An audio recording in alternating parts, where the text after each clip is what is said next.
Good afternoon, everybody. Thank you for joining us today for our webinar session on the Energy Prices Bill and its implications for heat networks and heat network suppliers. My name is Thomas Penson and I'm the Enforcement Team Leader for the Heat Networks team within OPSS. I'm going to be moderating today's session, so I'm going to do some introductions, I'll go through the housekeeping and explain how the webinar will run. So apart from myself today, there's several other colleagues from OPSS, BEIS and the Energy Ombudsman sitting on the production side of today's things. In today's session, we're going to hear from BEIS about the Energy Prices Bill and the implications for heat networks and their suppliers. We're going to hear from OPSS about the notification requirements. We're then going to hear from the Energy Ombudsman about their role and complaints handling. And then we're going to hear from BEIS again about the guidance and assistance that's going to be available for these changes. And then finally today, we're going to finish up with a Q&A session. We'll take questions throughout the session during the using a written form. There is a Q&A button and tab in the top right-hand corner of your Teams screen. So you can post questions here and you can post them anonymously if you wish, or with your details. If you want to ask the same question that someone else has already posted, please use the like function to like their question and we'll try and answer the questions with the most likes first.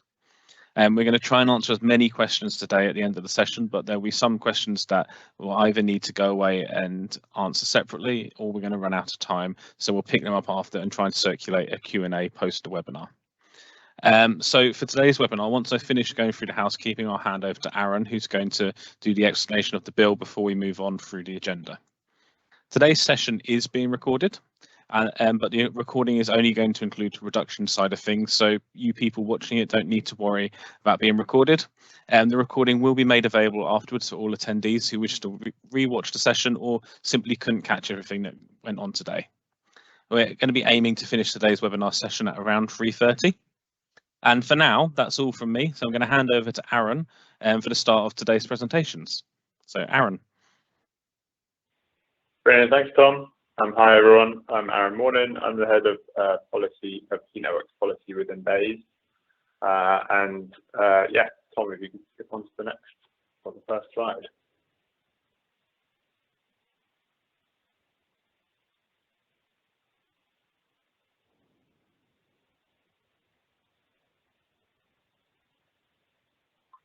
It has skipped, unfortunately I can't see. Oh, there we go. Well, it's updated for me and hopefully that's updated for everyone else.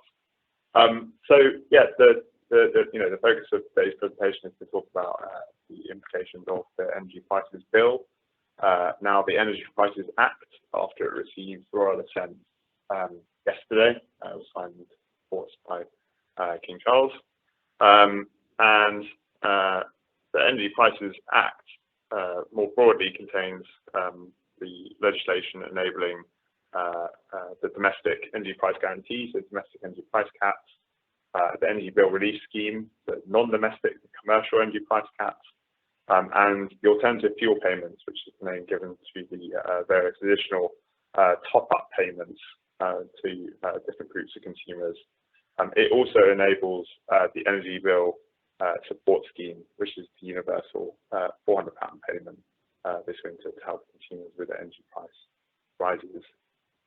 To get into the detail a little bit, the bill, as I said, received royal assent yesterday, became an act, and the main statutory instrument, which will be implementing a lot of what we're talking about today, will be introduced to Parliament on Monday, or come into force on Tuesday, on the 1st of November.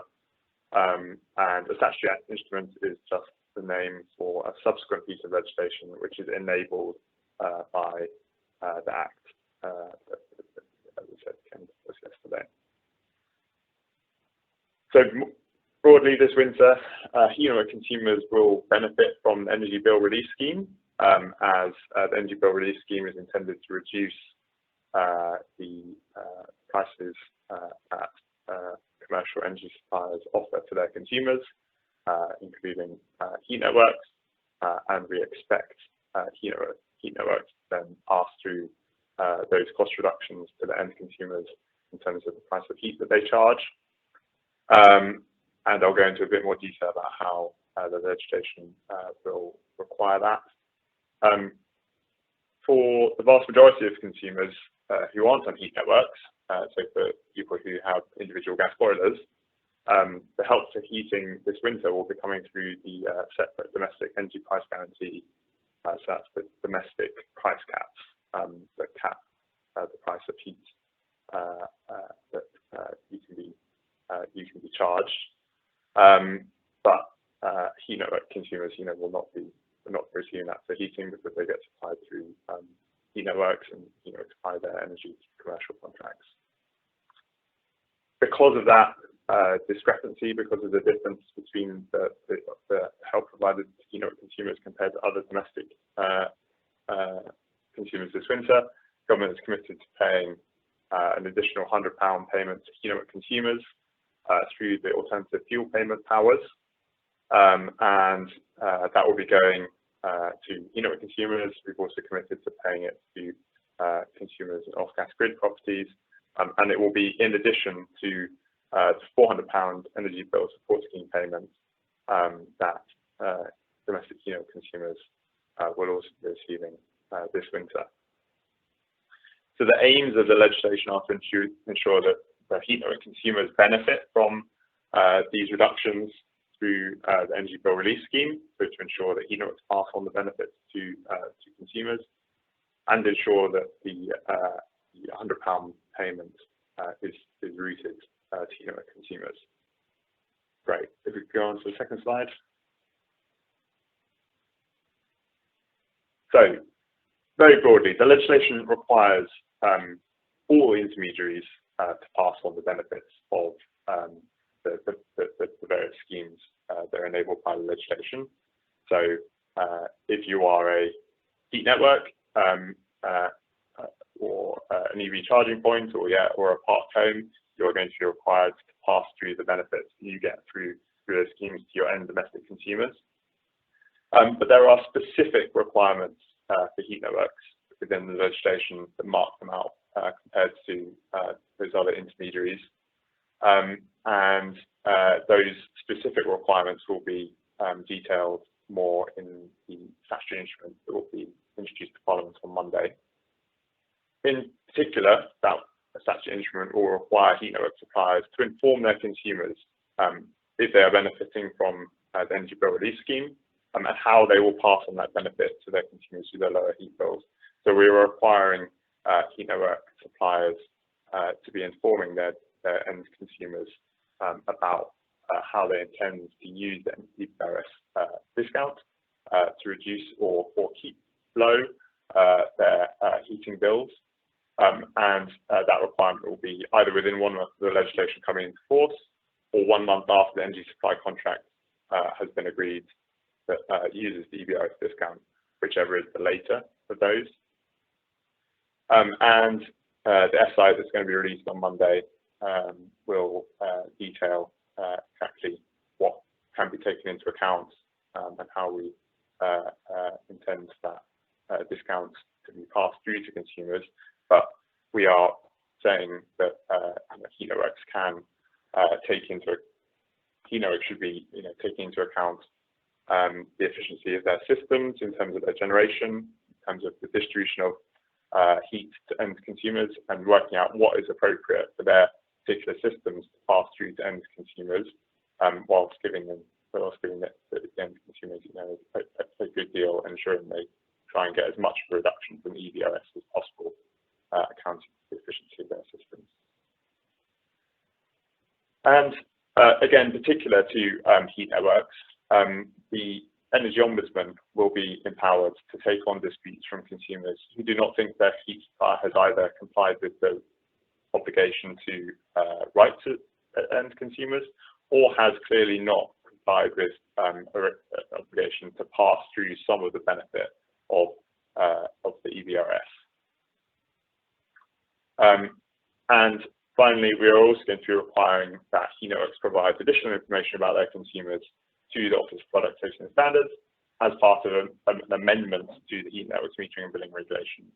And that additional information will be information about the domestic addresses of all of their domestic consumers. And that will be so that governments can create a database of domestic heat network consumers so that we can then match those addresses with address information held by electricity suppliers, so that we can identify meter points where an additional £100 can be credited to domestic consumers for this winter. Great. Next slide, please.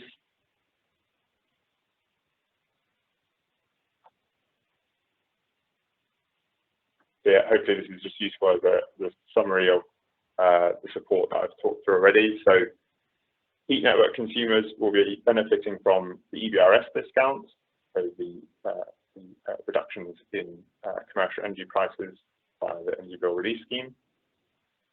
Heat network consumers will also be getting the £400 credit via the Energy Bill Support Scheme. That will be credit to their domestic electricity tariff if they have a domestic electricity meter, and we estimate that kind of 97% of heat network consumers have domestic electricity tariff, so we'll get that credit automatically.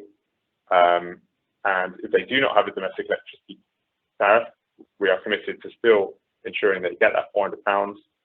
The details of exactly how that payment will be routed still unfortunately not public, but will be released very shortly. And then, as I've spoken about, there's a specific additional £100 credit for domestic heat network consumers, as well as other consumers who live off gas grids. And that £100 payment will similarly be paid through your domestic electricity tariff as long as you have that. And again, if you don't have a domestic electricity tariff, there will be a separate discretionary system for how payment will be made. It will be paid in the same way as the other discretionary payments, the Energy Bill Support Scheme, and again, we'll be releasing details of how that will work very, very shortly. And I think I've got one more slide. Oh, I don't. So I will hand over to Scott, who will be talking about the notifications. Thanks very much. Good afternoon, everybody. Could I have the slide, please? And the next one. So by way of introduction, my name's Scott Dowdeswell, and I work for the Office for Product Safety and Standards, and I lead on the enforcement side of the current heat networks and billing regulations. Many of you on this call may well have had some engagement previously with OPSS, as there's a current requirement to notify OPSS about any heat networks. Some of the changes that policy colleagues earlier have explained, that there's a new requirement to provide a notification to OPSS, and I'll explain a little bit in greater detail on that in a few moments. The intent anyway is for this notification, this additional notification or declaration I'm calling it, because it's too confusing to call them notifications for me, will provide BEIS with further information to support the requirements of the bill, basically, or the Act now. But it is a work in progress for us, and we've been working at pace on this, so hopefully I'll be able to explain some more for you. So next slide, please. So why are we asking this? We're basically asking for this information to support customer protections and to protect those from rising energy costs. Everyone's aware that that is an increasing challenge at the minute, and this partly goes some way to solve that. This will enable BEIS to have a fuller understanding of the heat networks landscape and increase data on that area. But the ultimate aim is to support customers. Next slide, please. What's on the declaration? So there's basically a bullet list of what we think is now going to be likely on that declaration. It may be expanded a little bit more, but it's essentially basic information which should not be too onerous to obtain and not too difficult to complete. Next slide. So how to submit this? What the current thoughts are is it's probably going to be on a web form, and that will help facilitate the submission of this information. Clearly, there's going to have some questions around how to do this, and as per normal, you're quite welcome to get in touch with OPSS and any inquiries around how to complete this web form, and we can support you as we currently do with the current notifications. We're also looking to probably develop some guidelines around the actual notification process, which should simplify that for everyone. Next slide, please. So there are some deadlines attached to this, and the expectation is within 30 days you should submit a notification, and for us the clock will be likely to be ticking from the 1st of December this year. So you'll have until the 30th of December this year to submit that declaration, that additional notification to OPSS. Next slide, please. So information sharing, clearly there's a number of actors involved in making sure that end users get some support, and we will be sharing that information with quite a few local authorities, energy suppliers, the energy ombudsman, who you'll hear from soon, and we'll be including that details in a privacy notice about why and how that information is going to be shared. Next slide. So after this declaration has been submitted, there is an expectation for some heat network suppliers to provide a full notification, and those are particularly ones that haven't notified previously. So that will be an additional impact on those that haven't notified previously. Next slide, and it will be 180 days from their notification. So enforcement, OPSS are still going to be responsible for enforcement of the declaration of operations or these additional notifications. We have a suite of powers and sanctions available to us that are listed down there below on the slide. There's also some penalty fines, essentially non-compliance penalties associated, and I think because of the consumer detriment or potential consumer detriment to these lack of notification, enforcement will have to be prioritised by OPSS, and Energy Ombudsman will be able to investigate any customer concerns. I think I'm just about almost ready to hand over to the Energy Ombudsman. So we've got some links there for us, and it's over to David from the Ombudsman Service. Thank you. Thank you, Scott, and I've just got the signal that I'm live. So good afternoon, everyone. I'm David Pilling, and I work on policy and public affairs at Ombudsman Services. I'm joined on this call by my colleague, John Lenson. John leads our energy regulatory team. We're going to do a bit of a double act between us. We're going to try and do two things. First of all, I'm going to kick off and just explain who Ombudsman Services are and what our role is. And then John is going to provide an overview of complaint handling. So I'll kick off. Okay, so Ombudsman Services, we were established in 2002. We operate on a not-for-profit basis. Our offices are based in the northwest of England, in Warrington, although we have staff across the UK. So yes, we run the Energy Ombudsman, and I'm sure many of you are familiar with the Energy Ombudsman. You may have even used it. But we also run an ombudsman in the communication sector. We run a private parking appeal service, and earlier this year we brought into our group an organisation called the Internet Commission that works with businesses about their online digital footprint and making sure they have ethical practices and things like that. But at a basic level, we look at unresolved complaints between companies and their consumers, and if something's gone wrong and we think that the company hasn't done enough to solve the problem, we'll ask them to remedy it. So yes, we protect consumers when things go wrong, but equally and just as importantly, we work with the companies in our sectors to share our data and insight to help them improve the services they provide to consumers, and hopefully help to build consumer trust and confidence in that company and also in the wider sector. Just to give you an idea of the Energy Ombudsman and the number of complaints we get year on year, and I'm not saying this to scare anyone, because you can imagine on the gas and electricity side there are millions of consumers, but year on year we get between 60 to 65,000 cases a year, and I'm just sort of sharing that information just to say, as an organisation, we can gear up and handle that number of complaints.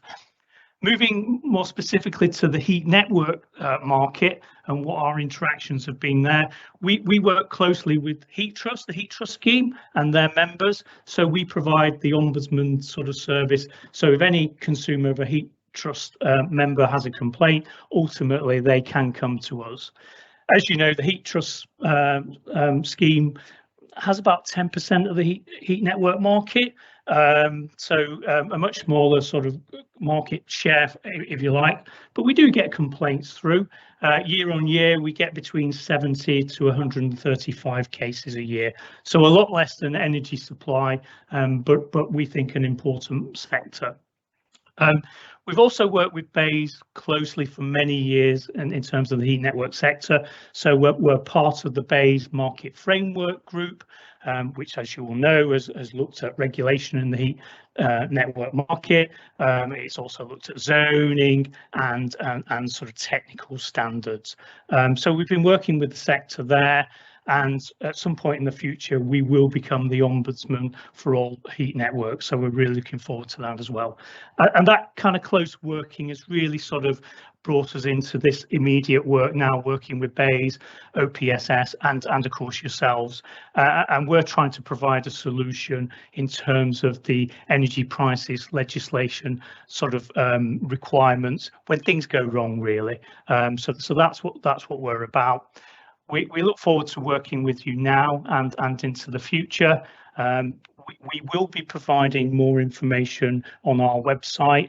We're hoping to get that information uploaded early next week and build on that. But as you can appreciate, this is all being done at pace. OK, I'm going to stop there, and I'm now going to hand you over to my colleague John, who is going to take you through complaint handling. Yeah. Thanks, David. Good afternoon, everybody. Yeah, I'm going to talk about how we handle complaints so you know what to expect. We're still putting the finer touches to this scheme, but I think we envisage it will work very, very similar to the way we handle complaints about energy suppliers, heat networks today. So I think the first thing to stress really is that before we become involved in a dispute, the customer must always have complained to their service provider and given them a chance to put things right. We're here at the end of the complaints process for those disputes where the two parties can't come to a resolution. And if our experience in energy supply is anything to go by, most complaints that would arise as a result of this scheme should get resolved by the heat network without the need for our involvement. As I said, we're here at the end of the process for those disputes where no resolution can be achieved. So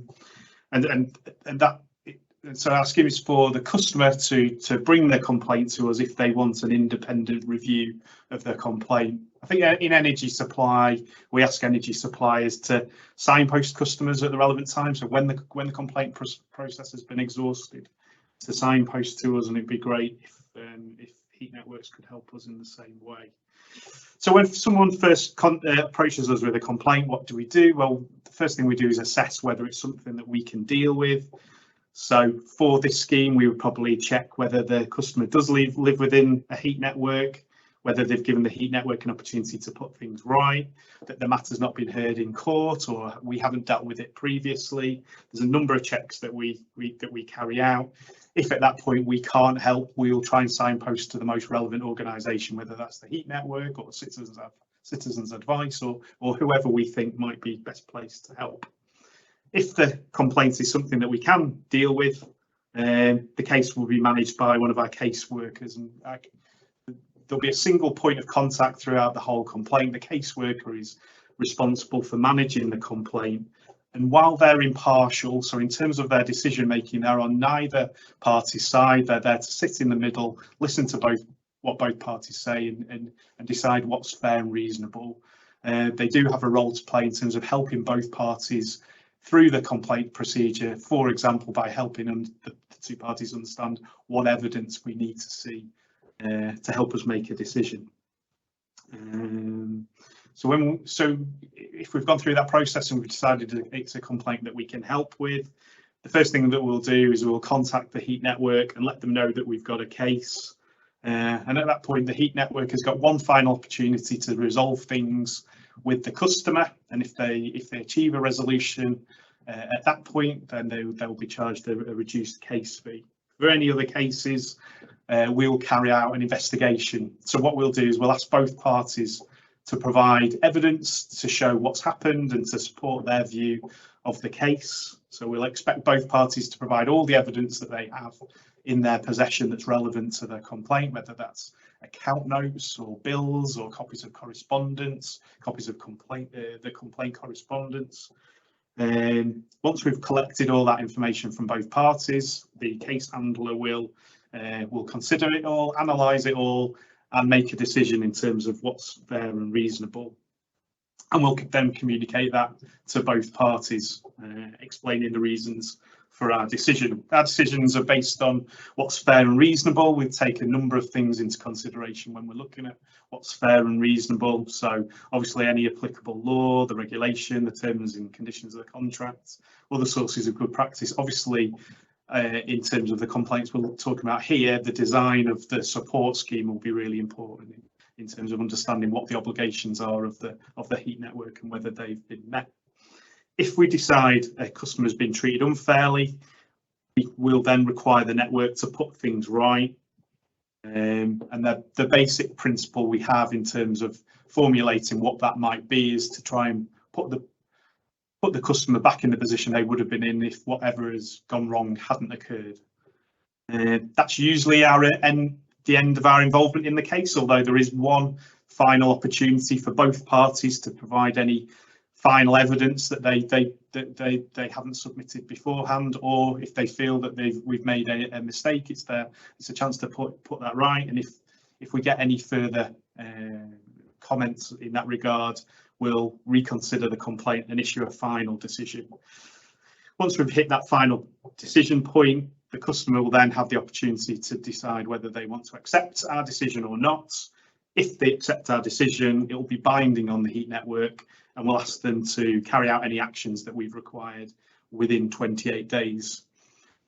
That's it in a nutshell. That's a bit of a whistle-stop tour, but hopefully that gives you a flavour of how the complaints process would work. I'm now going to hand over to the next speaker. So there you go, Lorenzo. Thank you, John. By way of introduction, hello everyone. I'm Lorenzo Wong. I work in the Heat Networks policy team in the Department for Business, Energy and Industrial Strategy. Final item before we move to Q&A is briefly on guidance. So, as Aaron mentioned earlier, the statutory instrument on heat networks will be published on the 31st of October on Monday, and then come into force the next day on the Tuesday. Alongside that, we're going to publish guidance to help heat suppliers understand what the requirements of the regulations involve and what it means for them and how they can go about complying with those requirements. And secondly, helping heat network consumers understand what their rights are under the regulations in terms of, for example, receiving the pass-through benefit of the energy bill relief scheme, and also recourse to go to the Energy Ombudsman, as David and John just spoke to. So I think I saw a question in the Q&A saying, what plans do we have to reach out and write to the sector, recognising that, of course, despite having really good numbers on this call, obviously that won't represent the entirety of the sector. The guidance that we're going to publish, and which will go on to the gov.uk website, will obviously be doing a lot of written communication and writing out to as many operators in the sector as possible to make sure that guidance comes out there.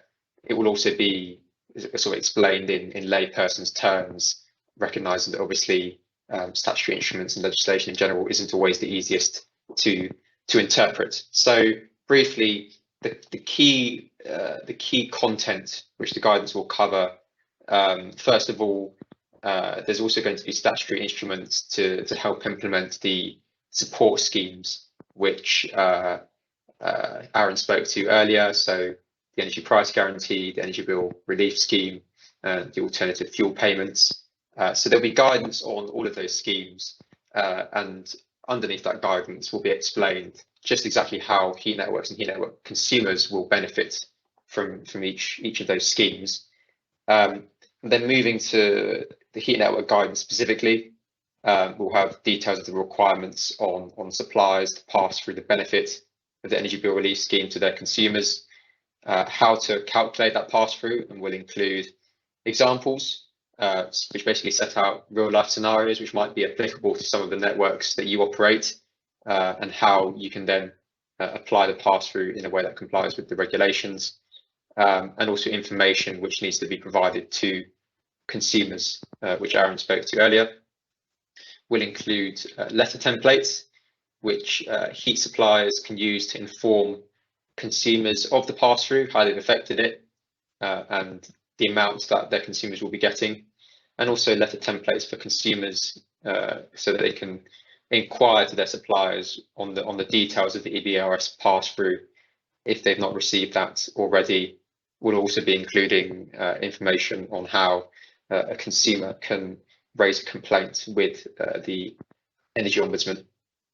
We'll also include details of the notification requirements on heat suppliers and how these interact with the existing heat networks metering and billing regulatory requirements, which of course Scott spoke to just now. And of course details of how heat network consumers will receive the £100 payment. This will differ slightly depending on whether a heat network consumer has a domestic electricity provider or not. I think I saw colleagues responding to a couple of questions in the Q&A section on that, so hopefully that's going to provide some more clarity on how that will work. And as part of the Q&A, which is going to follow this very item, welcome views from attendees on, further information you think you'll be needed, which I've not mentioned, and which we really should be including in the guidance. And of course, a lot of the the most liked, the most frequently asked questions in the chat that we're going to collect those, and those will also inform what clearly some of the things that we need to explain in more detail and which we need to include in the guidance. So that will also help contribute to us writing up that guidance, finalising it, and then publishing it next week. Okay, I'll stop there and I'll